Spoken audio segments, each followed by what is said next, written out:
And we have a big update on a story that we brought you as breaking news yesterday at this time. An elderly woman is dead and a man is now in custody after a standoff that lasted more than 24 hours. Charlie Cooper live from Northwest Bexar County where it all unfolded. And Charlie, I understand the sheriff too is warning folks when the sun comes up this morning to get out and look for things. Absolutely, guys. Good morning. As you can see behind me, authorities are still blocking this road, processing this crime scene.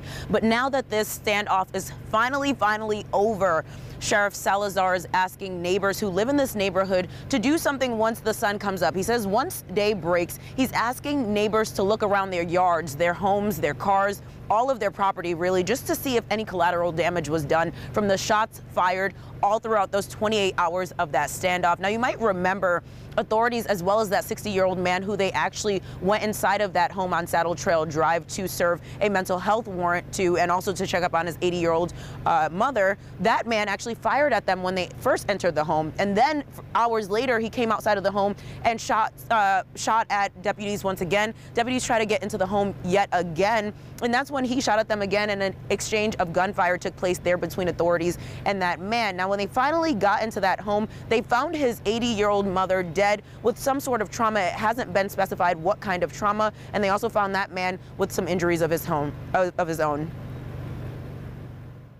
DPS SWAT officers made entry to the house where they found the male suspect wounded.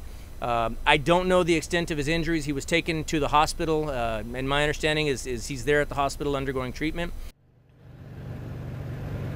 Now, the Texas Rangers will be responsible for handling this investigation moving forward. And again, if you live in this neighborhood, what you'll see today is the troopers as well as BCSO and other authorities just, again, processing this crime scene. It is expected to take a few hours to get that done. But they say if you find any sort of damage in your yard or your home, your car, anything like that, you can call BCSO's non-emergency number at 210-335-6000 and report it there. Back to you guys.